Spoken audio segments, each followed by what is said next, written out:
মানবতাবিরোধী অপরাধের মামলায় সাবেক প্রধানমন্ত্রী শেখ হাসিনা সহ ৩ আসামির বিরুদ্ধে ট্রাইব্যুনাল ১-এ তৃতীয় দিনের সাক্ষ্য গ্রহণ শুরু হয়েছে। প্রথমে সাক্ষ্য দিচ্ছেন রোকেয়া বিশ্ববিদ্যালয়ের শিক্ষার্থী রিনা মুর্মু। এরপর সাক্ষ্য দেবেন এনটিভির রংপুরের প্রতিনিধি একেএম মইনুল হক। তারা দুজনই আবু সাইদ হত্যার ঘটনার সাক্ষ্য দেবেন। এই মামলায় শেখ হাসিনার সঙ্গে আরও দুজন আসামি হলেন সাবেক স্বরাষ্ট্রমন্ত্রী আসাদুজ্জামান খান কামাল ও সাবেক আইজিপি চৌধুরী আবদুল্লাহ আল মামুন। এদের মধ্যে সাবেক আইজিপি মামুনকে সকাল 9:45টার দিকে ট্রাইব্যুনালে হাজির করা হয়। এর আগে গত 3 আগস্ট সাক্ষ্য গ্রহণ শুরু হয়। সেদিন জুলাই আন্দোলনে যাত্রাবাড়িতে পুলিশের গুলিতে আহত গাড়ি চালক খোকন চন্দ্র বর্মন ট্রাইব্যুনালে সাক্ষী দেন। পরদিন আন্দোলনে আহত আরও দুজন আবদুল্লাহ আল ইমরান ও পারভিন সাক্ষ্য দেন। এই তিনজনই তাদের সাক্ষ্য দেওয়ার সময় শেখ হাসিনা সহ অন্য আসামিদের দায়ী করেন। পাশাপাশি আদালতে তাদের সর্বোচ্চ শাস্তির দাবি জানান। গত 10 জুলাই অভিযোগ গঠনের মধ্য দিয়ে শেখ হাসিনা সহ 3 আসামির বিরুদ্ধে বিচার শুরুর আদেশ দেন আন্তর্জাতিক অপরাধ ট্রাইব্যুনাল 1।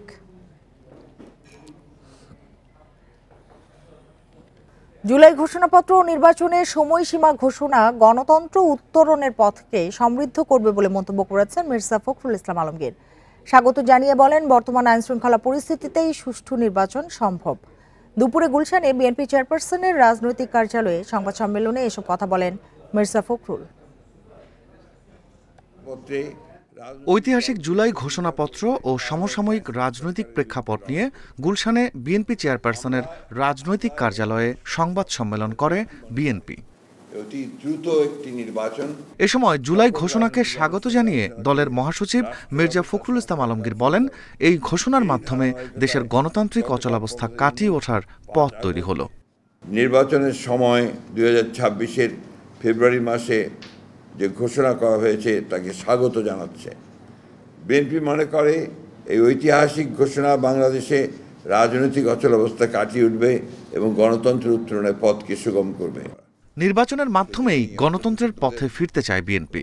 বর্তমান পরিস্থিতিতেই সুষ্ঠু ভোট সম্ভব বলে মনে করেন মির্জা ফখরুল। 91-তে আপনার নির্বাচন হয়েছে, তখন একটা ছাত্র গণ অভ্যুত্থানের পরে সেই নির্বাচন হয়েছিল। পরবর্তী সমস্ত নির্বাচনগুলো আপনারা লক্ষ্য করেছেন 3 মাসের মধ্যে সম্ভব হয়েছে এবং এটা এখন আরও বেশি করে সম্ভব যে জনগণ এই নির্বাচনটা চায়। তো জনগণই আইন শৃঙ্খলা রক্ষার জন্য সবচেয়ে বড় প্রহরী হয়ে দাঁড়াবে। সংবাদ সম্মেলনে স্থায়ী কমিটির সদস্য সালাউদ্দিন আহমেদ বলেন, সংস্কার নিয়ে যে বিষয়গুলোতে ঐকমত্য হয়েছে তা পরবর্তী সংসদে বাস্তবায়ন হবে, এটাই সংবিধানসম্মত পথ। রাজনৈতিক দলসমূহের স্বাক্ষরের জন্য যখনই প্রদান করা হবে, আমরা আগেই আমাদের বক্তব্য দিয়েছি যে আমরা সেই স্বাক্ষরের জন্য প্রস্তুত আছি এবং সেটা বাস্তবায়নের প্রক্রিয়া নিয়ে অনেকেই বিভিন্ন রকমের বক্তব্য দিতে পারেন, সেগুলো নিয়ে আলোচনা হতে পারে। তবে মাননীয় প্রধান উপদেষ্টা ঘোষণাপত্রের মধ্যে যেটা উল্লেখ করেছেন এটাই হচ্ছে একমাত্র বৈধ প্রক্রিয়া। জুলাই সনদে স্বাক্ষর সহ রাজনৈতিক সমঝোতার মাধ্যমে নির্বাচনমুখী পরিবেশ তৈরির আশা বিএনপির। বর্তমান রাজনৈতিক সংকট থেকে উত্তরণ করে। Rifat Alam, Independent news, Dhaka. জুলাই ঘোষণাপত্র অপূর্ণাঙ্গ বলে জানিয়েছেন জামায়াতে ইসলামীর নায়েবে আমির সৈয়দ আবদুল্লাহ মোহাম্মদ তাহের। দুপুরে রাজধানীর মগবাজারে সংবাদ সম্মেলনে একথা জানান তিনি। বলেন, জুলাই ঘোষণাপত্রে জাতির প্রত্যাশা পূরণ হয়নি। এদিকে নির্বাচনের আগে গণহত্যাকারীদের বিচার দৃশ্যমান করা এবং সংস্কারের দাবি জানিয়েছে এনসিপি। দুপুরে রাজধানীর বাংলা মোটরের কার্যালয়ে এক সংবাদ সম্মেলনে এসব কথা জানান দলটির সদস্য সচিব আক্তার হোসেন। বিজয়নগরে আলাদা আরেক সংবাদ সম্মেলনে গণ অধিকার পরিষদের সভাপতি নুরুল হক নূর বলেন, যেসব সংস্কারকে বৈধতা দেয়া যায় সেগুলো নির্বাচনের আগেই করতে হবে। এছাড়া ঘোষণাপত্রে মূল ঘটনাগুলো এড়িয়ে মন গড়া ইতিহাস কেন তুলে ধরা হলো তা পরিষ্কার করার দাবি জানান তিনি। ঘোষণা কখন কিভাবে কার্যকর হবে তা উল্লেখ না করে ঘোষণাকে কিছুটা হলেও গুরুত্বহীন করে ফেলা হয়েছে। পরবর্তী সরকার হাতে বাস্তবায়নের দায়িত্ব দেওয়ায় হাজার হাজার মানুষের আত্মত্যাগ, রক্তের বিনিময়ে অর্জিত জুলাই চেতনা ও আশাকাঙ্ক্ষা ভুলুণ্ঠিত হয়েছে। প্রধান উপদেষ্টা ফেব্রুয়ারিতে রোজার আগেই নির্বাচন অনুষ্ঠানের ঘোষণা দিয়েছেন। এটাকে আমরা ইতিবাচকভাবে দেখছি। প্রশাসনের মধ্যে আমরা নিরপেক্ষ চরিত্র দেখতে পাই নাই। এক দলকে রাষ্ট্রীয় প্রোটোকল দিচ্ছে, অনিবন্ধিত দল কিংবা কোনো রাজনৈতিক দল তাদের নিয়ে সমস্ত কর্মকাণ্ড পরিচালনা করছে জেলা লেভেলে, উপজেলা লেভেলে, অন্য অনেক দলকে গণ অভ্যুত্থানে অংশীজনদেরকে দাওয়াতও দেওয়া হয় না ডিসি অফিসে, ইউএনও অফিসে, এসপি অফিসে। তাহলে এই প্রশাসন কিভাবে একটা নিরপেক্ষ নির্বাচন করবে? রাজধানীর নির্বাচন ভবনে সংবাদ সম্মেলনে আগামী ফেব্রুয়ারিতে নির্বাচনের প্রস্তুতি সহ সমসাময়িক নানা বিষয়ে বিস্তারিত জানাচ্ছেন প্রধান নির্বাচন কমিশনার AMM নাসির উদ্দিন। আমরা সরাসরি চলে যাচ্ছি সেখানে। তো আশা করি ইনশাল্লাহ ইয়াঙ্গার জেনারেশনকে আমরা এখানে ইনক্লুড করতে পারবো। রাজনীতিবিদদের সাথে আলোচনার কথা বলছেন, রাজনীতিবিদরা সাথে ঐক্যমত্য কমিশনে যে এত সারাদিন ধরে ওনারা এত আলোচনা করছেন যে আমরা তাদেরকে সময় দিয়ে পাওয়াও তো মুশকিল। এবং আমরা যেহেতু অনেকগুলো রিফর্মস কমিশন হয়েছে, বিশেষ করে ইলেকট্রিক্যাল রিফর্মস কমিশন হয়েছে, ইলেকট্রিক্যাল রিফর্মস কমিশন কিন্তু অনেক স্টেক হোল্ডারের সাথে আলাপ করেছে, আপনাদের সাথেও আলাপ করেছে, সবার সাথে আলাপ করেছে, ওরা সিভিল সোসাইটির সাথে আলাপ করেছে, পলিটিক্যাল পার্টির সাথে আলাপ করেছে, নির্বাচন নিয়েই তো আলাপ করেছে তারা। সুতরাং এক ধরনের আমাদের কাজ এক ধরনের তারা সেরে রেখেছে। তারপর আবার ঐকমত্য কমিশন আলোচনা করেছে। তারপরেও আমাদের তরফ থেকে আমরা এই জন্যই এটা অপেক্ষায় ছিলাম যে ওনারা একটু ফ্রি হন, ফ্রি হলে তখন আলোচনাটা আমরা স্টেক হোল্ডারদের সাথে আলোচনা আমরা এমনি এক মাসের একটা প্ল্যান করেছি, এক মাসের প্ল্যান করেছি যে এই যে স্টেক হোল্ডারদের সাথে আলোচনা। তার মধ্যে আপনারা কিন্তু একটু বড় স্টেক হোল্ডার, একদম বড় স্টেক হোল্ডার। আমরা মিডিয়ার সাথেও তো একটা আলোচনা করব এই যে এবং আমাদের একটা চিন্তা আছে, জানি না আল্লাহ তাআলা কতটুকু বাস্তবায়নের তৌফিক দেয়। আমরা এবার আপনাদেরকে সাথে নিয়ে কিন্তু অ্যাওয়ারনেস রেজিংয়ে আপনাদেরকে ইনভলভ করে আগাতে চাই। এটা আপনাদেরকে একদিন আমরা হিন্স দিয়েছিলাম, কোথায় ফল উৎসবে একটু বলেছিলাম, এটা আমাদের চিন্তার মধ্যে আছে। মানে আপনাদের সাথে পার্টনারিং করে আমরা অ্যাওয়ারনেস রেজিংয়ে আপনাদেরকে কীভাবে ইনভলভ করা যায় সেই চিন্তাটা আমরা করছি। এবং আমরা ওই বিদেশি যারা আমাদেরকে হেল্প করেন, যারা UNDP আছে, ইউরোপিয়ান ইউনিয়ন আছে, এদেরকে যদি মোবিলাইজ করতে পারি, কনফিডেন্স নিতে পারি, ইনশাল্লাহ আশা করি যে আপনাদেরকে নিয়েই আমাদের আগাইতে হবে। দেখেন, একটা ইলেকশনের স্বচ্ছতার জন্য যা যা দরকার তার মধ্যে role of media is number 1। Role of media, আমরা কিন্তু ইলেকশনটাকে অ্যাজ ট্রান্সপারেন্ট অ্যাজ পসিবল করতে চাই, আয়নার মতো পরিষ্কার করতে চাই। মানে মানুষ দেখুক, বিশ্ববাসী দেখুক যে আমাদের আন্তরিকতার, আমাদের চেষ্টার কোনো ঘাটতি আছে কিনা, এটা দেখুক, আমরা সেটা চাই। লুকাইয়া কোনো কাজ করতে চাই না। তো আমরা একদম পরিষ্কার, একদম আপনাদের সহযোগিতা নিয়ে আমরা দেশবাসীর কাছে দেখাতে চাই যে আমরা কি কি কাজ করছি এবং সুন্দর ইলেকশনের জন্য আমরা কি কি প্রস্তুতি নিচ্ছি এবং কীভাবে কন্ডাক্ট করছি আপনারা দেখতে পাবেন। আপনাদের মাধ্যমেই এই জাতি এটা, এই দেশবাসী এটা জানতে পারবে। তো আপনাদের সাথেও একটা বিশাল এনগেজমেন্টের ব্যাপার আছে কিন্তু আমাদের, not only discussion as an stakeholder, সেটা তো একটা না, তাছাড়াও অ্যাওয়ারনেস রেজিংয়ে আপনাদেরকে কীভাবে ইনভলভ করা যায় সেটা আমরা একটা seriously we are examining this proposition. তারপরে আমাদের প্রস্তুতি নিয়ে বলছেন তো ভোটার লিস্টে হয়ে যাচ্ছে আমাদের প্রকিউরমেন্ট। আমরা এমনি টার্গেট করেছি বাই সেপ্টেম্বর ইনশাল্লাহ শেষ করে ফেলতে পারবো। টেন্ডার হয়ে গেছে, সব কিছু হয়ে গেছে। একটা আইটেম বোধহয় আমাদের এই টেন্ডারে যেতে হয়েছে, এটা হয়ে যাবে, কোনো অসুবিধা নেই। ধরুন প্রকিউরমেন্ট আশা করি বাই সেপ্টেম্বর ইনশাল্লাহ হয়ে যাবে।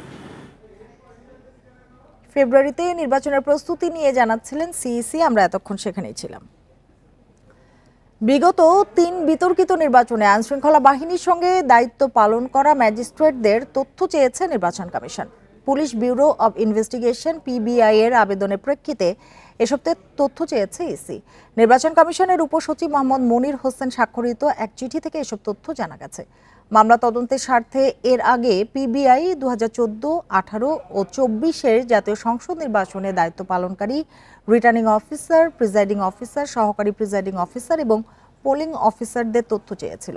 এরপর নির্বাচনকালীন সময়ে আইনশৃঙ্খলা বাহিনীর সঙ্গে দায়িত্বে থাকা ম্যাজিস্ট্রেটদের তথ্য চাইল। এজন্য নির্বাচন কমিশন ঢাকা ও চট্টগ্রামের বিভাগীয় কমিশনার সহ সকল জেলা প্রশাসকের কাছে চিঠি দিয়েছে।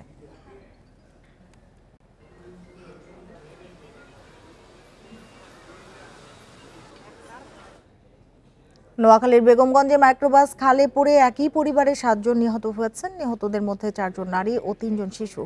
ভোরে ওমান প্রবাসী বাহার উদ্দিনকে নিয়ে ফেরার পথে এই দুর্ঘটনা ঘটে। চালক ঘুমিয়ে পড়ার কারণে এই দুর্ঘটনা, অভিযোগ ভুক্তভোগীদের। ৩ বছর পর ওমান থেকে ফেরেন লক্ষ্মীপুরের বাহারুদ্দিন। তাকে আনতে ঢাকায় আসেন স্ত্রী সন্তান সহ পরিবারের ১২ সদস্য। মাঝরাতে মাইক্রোবাস দিয়ে এয়ারপোর্ট থেকে লক্ষ্মীপুরের উদ্দেশ্যে রওনা হন সবাই।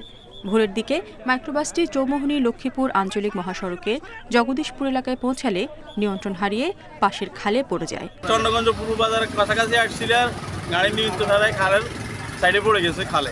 ঘুমে ব্রেকের কথা লকে দিয়ে গাড়ি ডাইনে যাই, সোজা খালে দেখি না, সোজা নৌকার মতো সোজা নামি গেছে।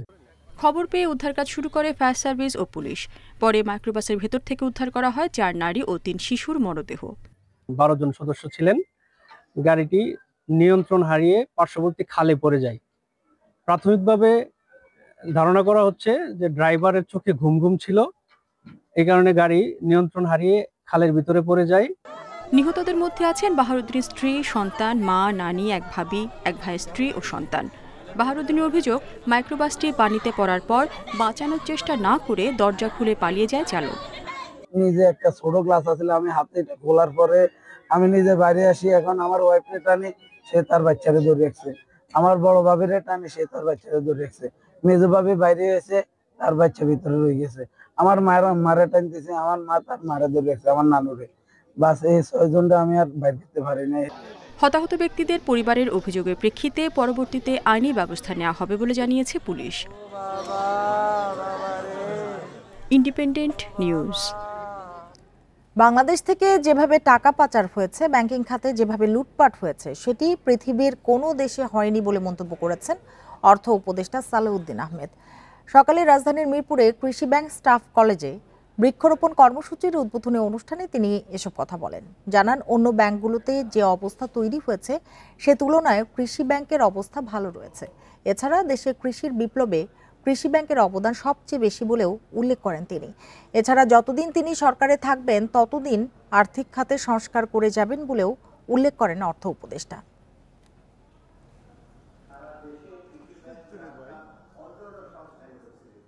আমি মনে করি এগ্রিকালচার সায়েন্টিস্ট, এগ্রিকালচার মধ্যে ক্রপ প্রোডাকশন, আপনার ফিশারিজ, লাইভ স্টক, এগুলো, আর সাথে সাথে কৃষি ব্যাংক রাখা আপনাদের কন্ট্রিবিউশন। অন্যান্য ব্যাংকও আছে ডেফিনেটলি, তো কৃষি ব্যাংকটা সবচেয়ে অগ্রজ ভূমিকা পালন করেছিল। জুলাই অভ্যুত্থানের 1 বছরে বেশ কিছু কাঠামোগত উদ্যোগ ও সংস্কার হয়েছে ব্যাংকিং খাতে। বৈধ পথে রেমিটেন্সের পরিমাণ বাড়ায় শক্তিশালী হয়েছে বৈদেশিক মুদ্রার রিজার্ভ। যদিও বিশ্লেষকেরা বলছেন, দীর্ঘমেয়াদী পরিবর্তন আনতে দরকার কঠোর নজরদারি। অনিয়ম, দুর্নীতি ও লুটপাটে জর্জরিত ব্যাংক খাতকে টেনে তুলতে গত বছর আগস্টে অর্থনীতিবিদ আহসান এস মনসুরকে দেয়া হয় কেন্দ্রীয় ব্যাংকের দায়িত্ব। এরপর ব্যাংকিং খাতে নানা সংস্কারের উদ্যোগ নেয় বাংলাদেশ ব্যাংক। রিয়েল ইন্টারেস্ট রেটটা পজিটিভ, পলিসি ইন্টারেস্ট রেট। 14টি ব্যাংকের পরিচালনা পর্ষদে আসে ব্যাপক রদবদল। দেশি বিদেশি ব্যক্তিদের নিয়ে গঠন করা হয় 3টি টাস্কফোর্স। দুর্বল ব্যাংকগুলো আমানতকারীদের অর্থ ফেরত দিতে ব্যর্থ হলে তারল্য সহায়তা দিয়ে এগিয়ে আসে কেন্দ্রীয় ব্যাংক। 1 বছরে ব্যাংকিং সেক্টরের প্রকৃত চিত্র, সেটা হাল বলি বা বেহাল বলি, সে অবস্থা জাতির কাছে তুলে ধরতে সক্ষম হয়েছে। কোনো প্রকার ক্যামোফ্লেজ আর কেন্দ্রীয় ব্যাংক করেনি।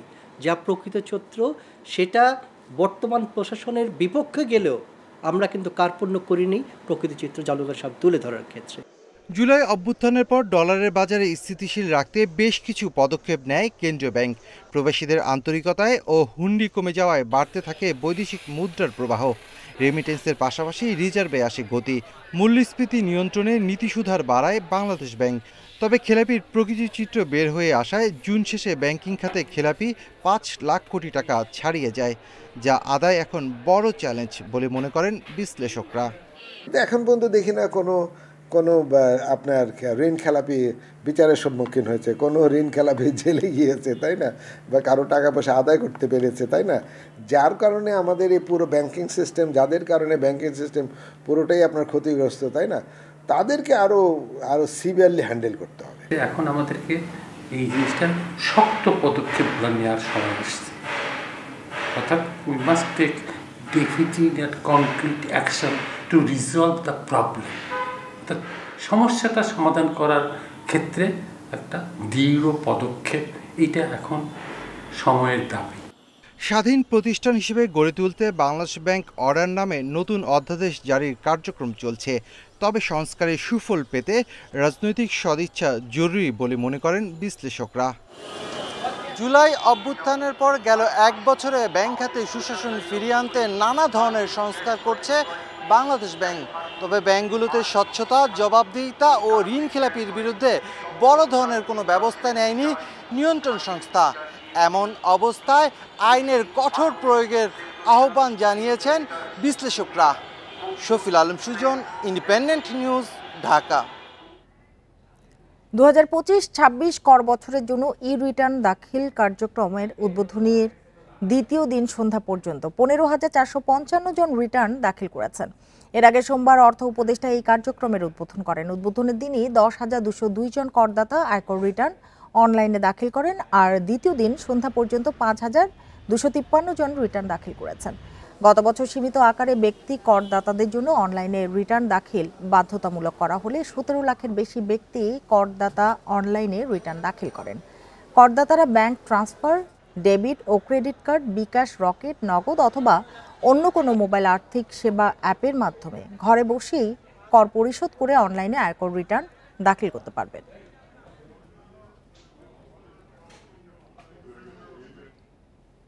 মানিকগঞ্জে পদ্মার প্রবল স্রোতে নদীতে ভেঙে পড়েছে পাটুরিয়ার লঞ্চ ঘাট। এতে পাটুরিয়া দৌলতিয়া নৌ রুটে লঞ্চ চলাচল বন্ধ হয়ে গেছে। দুর্ভোগে পড়েছেন দক্ষিণ পশ্চিমাঞ্চলের 21 জেলায় যাতায়াতকারী লঞ্চ যাত্রীরা। ঘাট কর্তৃপক্ষ বলছে, মঙ্গলবার বিকেলে পদ্মার তীব্র স্রোতের আঘাতে জেটি নদীতে ভেঙে পড়ে। অপর জেটিও মারাত্মক ঝুঁকিপূর্ণ অবস্থায় রয়েছে। দুর্ঘটনা এড়াতে ঘাটে ভিড়ানো লঞ্চগুলোকে দ্রুত ফেরিঘাটের দিকে সরিয়ে নেওয়া হয়। বিকল্প হিসেবে আপাতত পাটুরিয়া 2 নম্বর ফেরিঘাটে লঞ্চ ঘাটটি স্থানান্তরের ব্যবস্থা করা হচ্ছে। ভাঙনটি তীব্র হয়েছে, এখনই পানি উন্নয়ন বোর্ডের সাথে কথা বললাম, যদি সম্ভব হয় আজকে রাত থেকে এখানে জিও ব্যাগ ফেলার কাজ শুরু হবে। এখানে দিলে নিরাপত্তা নেই, কাজে যেখানে নিরাপদ মনে হয়েছে বিআইডব্লিউটি সেখানে নিয়েছে, সেখান থেকে এখন পরিচালিত হবে আপাতত। শরীয়তপুরে জাজিরায় পদ্মা সেতু প্রকল্প রক্ষা বাঁধের আশপাশে আবারও তীব্র ভাঙন দেখা দিয়েছে। সকালে জাজিরা উপজেলার নাওডোবা ইউনিয়নে 150 মিটার এলাকা ধসে গেছে। এর আগে মঙ্গলবার 0 পয়েন্ট এলাকায় ভাঙন দেখা দেয়। পানি উন্নয়ন বোর্ড বলছে, ভাঙন বাড়ায় ইউনিয়নটির অন্তত 600 পরিবার শঙ্কায় রয়েছে। ঝুঁকিতে মাঝিরঘাট বাজারের 200-র বেশি ব্যবসা প্রতিষ্ঠান। এলাকার অনেকেই ঘরবাড়ি সরিয়ে নিচ্ছেন অন্য স্থানে। জিও ব্যাগ ও টিউব ফেলেও ঠেকানো যাচ্ছে না ভাঙন। এর আগে কয়েক দফায় এই ইউনিয়নের 800 মিটার এলাকা পদ্মায় বিলীন হয়ে যায়।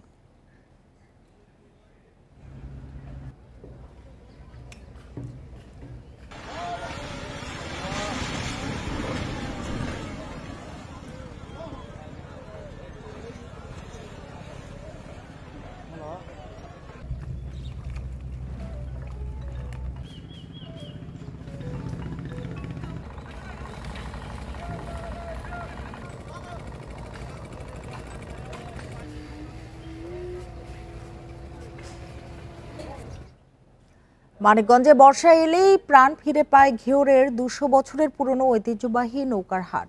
নানা ধরনের নৌকা থাকলেও ওই হাটের মূল আকর্ষণ ডিঙ্গি নৌকা। তবে খালবিল সহ নদ নদীর পানি কমে যাওয়ায় এবার ক্ষতির মুখে নৌকা তৈরির কারিগর ও পাইকাররা। ক্রেতা ও বিক্রি কমে যাওয়ায় প্রতিটি নৌকাতে লোকসান গুনতে হচ্ছে 500 থেকে 1000 টাকা পর্যন্ত। বর্ষা মৌসুমে প্রতি বুধবার ঘিওরের কেন্দ্রীয় ঈদগাহ মাঠে বসে এই বিশাল নৌকার হাট। সারি সারি নৌকা সাজিয়ে সকাল থেকে বিকাল পর্যন্ত চলে নৌকা বেচাকেনা। আকার, কাঠ ও কারিগরি দক্ষতার উপর ভিত্তি করে প্রতি নৌকার দাম পড়ে 4 থেকে 8000 টাকা পর্যন্ত। মানিকগঞ্জের 7টি উপজেলা সহ পার্শ্ববর্তী জেলা থেকে ক্রেতা ও বিক্রেতারা আসেন তাদের পছন্দসই নৌকার খোঁজে। ওই নৌকাটা কিনে গরুর ঘাস কাটমু, মাছ মারমু, কিছু চলাফেরাও করা লাগবো। এই অঞ্চলের নিম্নাঞ্চল যে রয়েছে সেগুলো পানিতে তলিয়ে যায়, সেজন্য আসলে এখানে তখন নৌকার প্রয়োজন পড়ে। এই হাটে ডিঙি, কোষা সহ পাওয়া যায় নানা ধরনের নৌকা। তবে ডিঙি নৌকার বিক্রি সবচেয়ে বেশি। প্রতি হাটে বিক্রি হয় 5 থেকে 10 লাখ টাকার নৌকা। 200 বছরের ঐতিহ্যবাহী হাট। কোনো এক সময় এই হাটে 10 থেকে 15 লক্ষ টাকার নৌকা বেচা কিনি হইতো। এই বর্তমানে এবছর পানিটা কম হওয়ার জন্য এই মোটামুটি আপনার 5 থেকে 6 লক্ষ টাকার নৌকা বেচা কিনি হয়। তবে নদ নদী খালবিল ভরাট হওয়ায় চাহিদা কমে গেছে নৌকার। এতে ক্ষতির মুখে কারিগর ও পাইকাররা। প্রত্যেকটা ডুঙ্গায় 500, 600, 1000, এই ডুঙ্গাগুলোর দাম করে 4000 টাকা, ডুঙ্গা 12 হাত 6000 টাকা কিনা। গত বছর আমরা বিক্রি করতাম 60, 70, 40, 50 এইরকম, এ তুলনায় এবার বিক্রি অর্ধেকও না।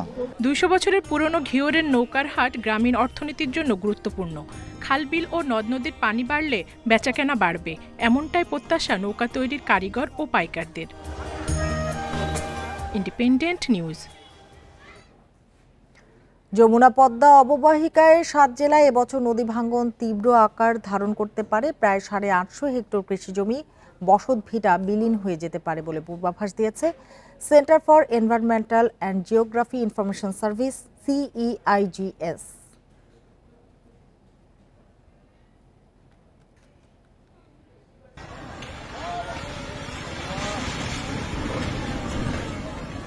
নদীর তীর ভাঙন দেশের অন্যতম প্রাকৃতিক দুর্যোগ। ন্যাশনাল অ্যাডাপ্টেশন প্ল্যান অব বাংলাদেশের তথ্য মতে 5 দশকে পদ্মা যমুনার ভাঙনে বিলীন হয়েছে প্রায় 1.5 লাখ হেক্টর জমি। এতে সবচেয়ে বেশি ক্ষতি হয়েছে যমুনা অববাহিকায়। দেশে গড়ে প্রতি বছর 3000 হেক্টরেরও বেশি জমি বিলীন হচ্ছে নদীগর্ভে, আর বাস্তুচ্যুত হচ্ছে প্রায় 25,000 প্রান্তিক মানুষ। এবছরও নদী ভাঙনের পূর্বাভাস দিয়েছে CGIS। তারা বলছে যমুনা ও পদ্মা নদীর উভয় তীরে 7টি স্থানে নদী ভাঙন হতে পারে। যমুনা অববাহিকায় জামালপুর, গাইবান্ধা, সিরাজগঞ্জ আর পদ্মা অববাহিকায় পাবনা, কুষ্টিয়া, ফরিদপুর ও মাদারীপুর জেলায় তীব্র হতে পারে ভাঙন। এ মৌসুমে 7 জেলায় প্রায় 780 হেক্টর কৃষি জমি, 75 হেক্টর বসতবাড়ি, 18টি স্কুল, মাদ্রাসা, মসজিদ নদী ভাঙনে বিলীন হওয়ার শঙ্কা রয়েছে। ভাঙনের পরিমাণ প্রায় 800 হেক্টরের মতন হতে পারে। তো এটা একটা আশাব্যঞ্জক এই জন্য বলবো যে যেটাও গত 3-4 বছর আগেও যেটা 3000-এর মতন আমাদের পূর্বাভাস ছিল, এটা প্রতি বছরই কমে আমাদের এবার প্রায় 1000-এর নিচে চলে আসছে। পানি উপদেষ্টা বলছেন প্রতি বছর নদী ভাঙনের শিকার মানুষের সংখ্যা বাড়ছে আর চাপ পড়ছে নগরে। তাই জলবায়ু উদ্বাস্তুদের পুনর্বাসন প্রক্রিয়ায় নতুনভাবে পরিকল্পনা করতে হবে। কিছু কিছু মানুষ এরকম বলে যে আমার ঘর এই পর্যন্ত 6 বার ভাঙছে। এখন আপনি চিন্তা করেন তো, তার মানে 6 বারই সে গিয়ে ঘর বানায় নদী ভাঙা প্রবণ এলাকাতে। সেখানে স্থানীয় সরকারকে একটা ভূমিকা নিতে। নদী ভাঙা লোকজনের সুরক্ষার জন্য আমাদের আসলে একটা বড় ধরনের পরিকল্পনা দরকার, কেমন করে তাদেরকে আমরা পুনর্বাসন করবো। এইগুলি হবে জলবায়ু পরিবর্তন ট্রাস্ট ফান্ডের প্রধান কাজগুলোর মধ্যে অন্যতম। CGIS আরও বলছে বড় অববাহিকায় নদী ভাঙন কমেছে, তবে প্রতি বছর তীব্র হয়েছে মাঝারি ও ছোট নদীর পাড় ভাঙন। Shahriar Anirban, Independent news, Dhaka. শরীয়তপুরের জাজিরায় পদ্মা সেতু প্রকল্প রক্ষা বাঁধের আশপাশে ভাঙন দেখা দিয়েছে। সকালে উপজেলার নাওডোবা ইউনিয়নে 150 মিটার ধসে গেছে। আরও জানাতে শরীয়তপুর থেকে যোগ দিয়েছেন সহকর্মী সগির হোসেন। সগির, বলবেন যে নদী ভাঙন রোধে এখন পর্যন্ত কোনো প্রশাসন পদক্ষেপ নিয়েছে কিনা?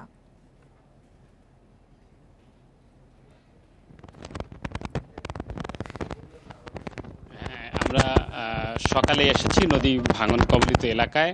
আমরা দেখেছি যে পানি উন্নয়ন বোর্ড তারা জিওব্যাগ এবং জিও টিউব ডাম্পিং করছেন। পাশাপাশি নাওডোবা যেই এলাকাটি রয়েছে উকিল উদ্দিন মুন্সিকান্দি, এই মুন্সিকান্দিতে আজ সকালে কিন্তু 150 মিটার নদীগর্ভে ধসে গেছে।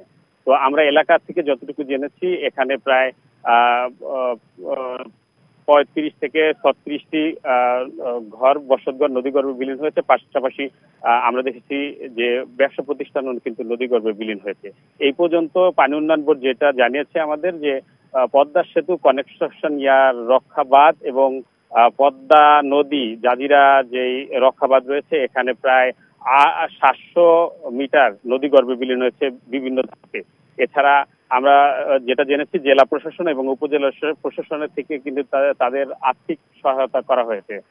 পাশাপাশি পানি উন্নয়ন বোর্ড বলছে যে এই পর্যন্ত প্রায় 1,23,000 জিওব্যাগ এবং জিও টিউব এই ভাঙনে ডাম্পিং করেছেন। স্থানীয় যেটা জানিয়েছে যে এই ডাম্পিং এর পরে কিন্তু যেই জিও টিউব এবং জিও ব্যাগ রয়েছে এগুলা নদীগর্ভে তলিয়ে যাচ্ছে। এই ভাঙন রোধে তেমন কোনো সুফল দেখা যাচ্ছে না। এছাড়া আমাদের যে নদীর পাড়ের লোক রয়েছে তারা যেটা জানিয়েছেন যে অনেকেই সহযোগিতা পেলেও বেশিরভাগ মানুষই কিন্তু সহযোগিতা পাননি বলে জানান। জেলা প্রশাসন এবং উপজেলা প্রশাসন থেকে কিন্তু তারা সহযোগিতা চাচ্ছে। তো আজকে আমরা যেটা দেখেছি সকাল থেকেই কিন্তু আবার ভাঙন শুরু হয়েছে। এই ভাঙন বেঁধে স্থায়ী বেড়িবাঁধ চাচ্ছে স্থানীয় লোকজন। এই ছিল ভাঙনের সবশেষ। শরীয়তপুর থেকে নদী ভাঙনের খবর জানাচ্ছিলেন সহকর্মী সগির হোসেন। নোয়াখালীর হাতিয়ায় তীব্র জোয়ারের কারণে বেড়িবাঁধ ক্ষতিগ্রস্ত হওয়ায় লোকালয়ে হু হু করে ঢুকছে সাগরের পানি। বাড়িঘরে পানি ওঠায় বিপাকে স্থানীয়রা। নষ্ট হচ্ছে ফসলি জমি। সবচেয়ে ক্ষতিগ্রস্ত চর ঈশ্বর ইউনিয়ন। দ্রুত বাঁধের ভাঙ্গা অংশ মেরামত না হলে এই ইউনিয়নের অধিকাংশ এলাকা সাগরে বিলীনের শঙ্কা এলাকাবাসীর। সম্প্রতি বঙ্গোপসাগরে নিম্নচাপের প্রভাবে তীব্র জোয়ারের কারণে ক্ষতিগ্রস্ত হয় নোয়াখালীর হাতিয়ার বেশ কয়েকটি ইউনিয়নের বেড়িবাঁধ। ভাঙা অংশ দিয়ে প্রতিনিয়ত পানি ঢুকছে লোকালয়ে। বাড়িঘরে পানি ঢুকে পড়ায় বিপাকে পড়েছেন চর ঈশ্বর, সোনাদিয়া, নলচিরা, তমরুদ্দি ও সুকচর ইউনিয়নের বাসিন্দারা। তলিয়েছে রাস্তাঘাট ও ফসলি জমি। সুগারি গাছ, নারকেল গাছ, বিভিন্ন গাছগাছরা সবগুলা মরে যাচ্ছে। আমাদের ওই ঘর বাড়িগুলা থাকা মাটিগুলা সম্পূর্ণ নর্মাল হয়ে যায় লবণ পানি উঠলে।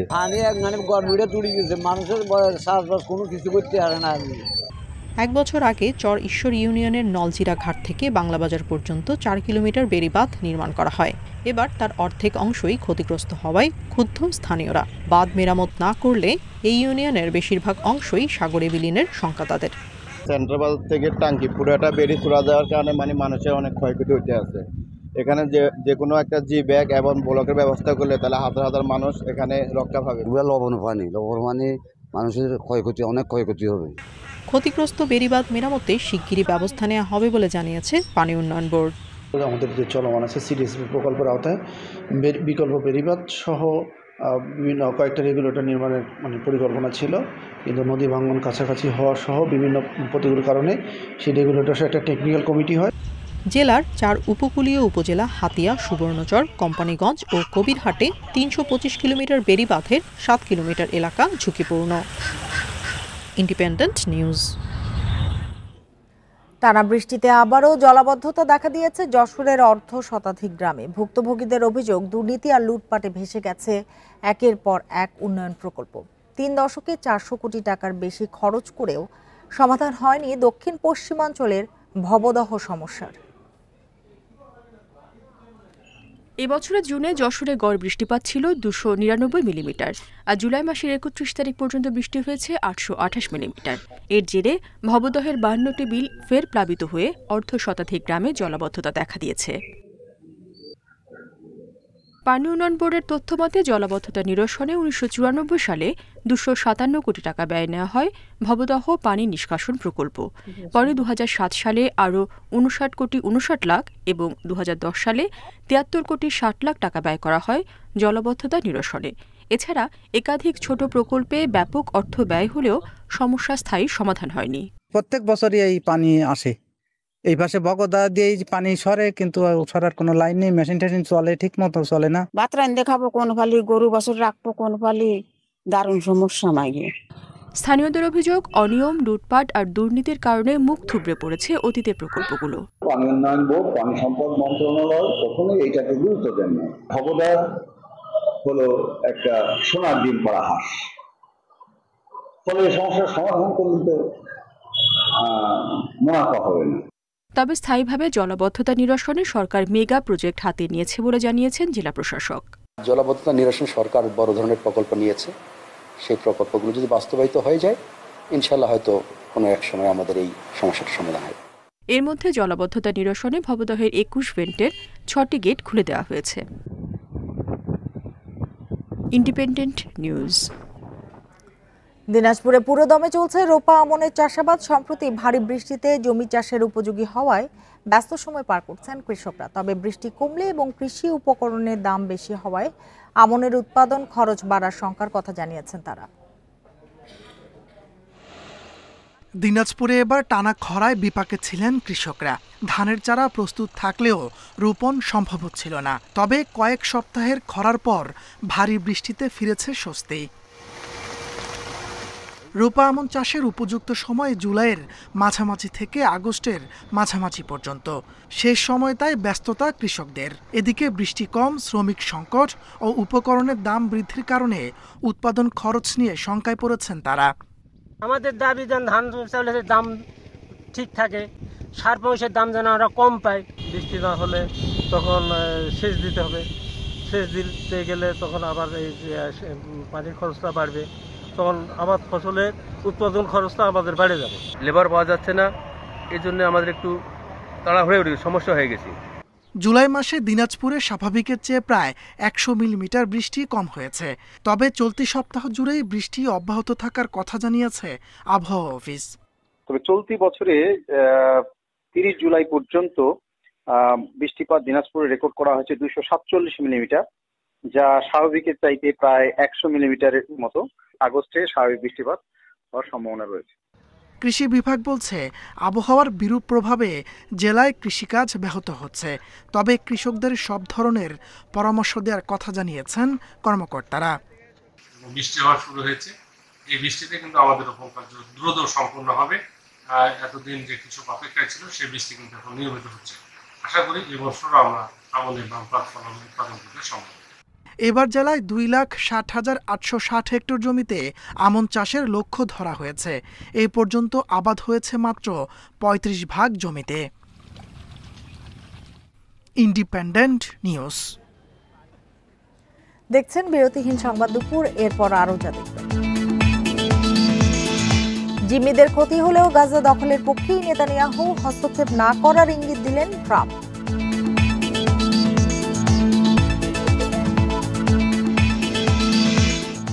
মিরপুরে টাইগারদের ফিটনেস ক্যাম্প শুরু, এশিয়া কাপ নেদারল্যান্ডসের বিপক্ষে সিরিজের প্রস্তুতি।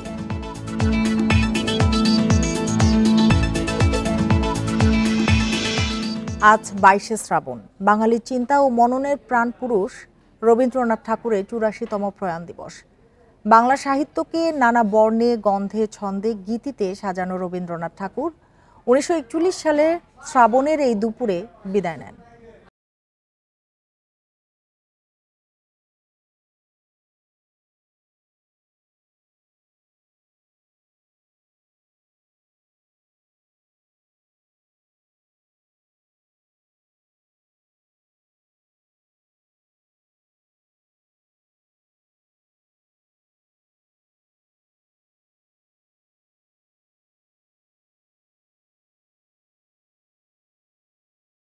সঙ্গীত, চিত্রকলা সব শাখায় তার ছিল সমান পদচারণা।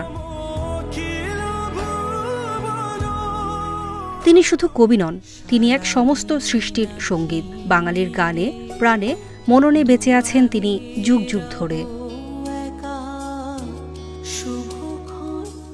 আজও যখন শিশু গায় আমার সোনার বাংলা, যখন কোনো তরুণ তার প্রেমে আবিষ্কার করে রবীন্দ্রনাথকে, অথবা শ্রাবণের ঝড়ো ঝড়ো মুখর বাদল দিনে যখন কিছুতেই মন লাগে না, তখন মনে আসে বিশ্বকবির কথা।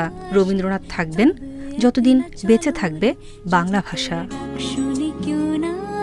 নূরা জান্নাত, ইন্ডিপেন্ডেন্ট নিউজ, ঢাকা। খাগড়াছড়িতে 65টি অসহায় ও দুস্থ পরিবারের মাঝে বিশেষ মানবিক সহায়তা এবং ত্রাণ বিতরণ করেছে সেনাবাহিনী। সকালে সদর খাগড়াছড়ি সেনা জোনের উদ্যোগে এ সহায়তা প্রদান করা হয়। মানবিক উদ্যোগের অংশ হিসেবে সকালে 14টি অসহায় পরিবারকে 1,30,000 টাকা আর্থিক অনুদান, সেলাই মেশিন ও 50টি পরিবারকে খাদ্য সহায়তা প্রদান করা হয়। এ সময় খাগড়াছড়ি সদর zone commander lieutenant colonel Khadimul Islam বলেন, আইনশৃঙ্খলা রক্ষার পাশাপাশি সাধারণ মানুষের জীবন মান উন্নয়ন এবং পার্বত্য চট্টগ্রামের শান্তি ও সম্প্রীতি রক্ষায় কাজ করছে সেনাবাহিনী।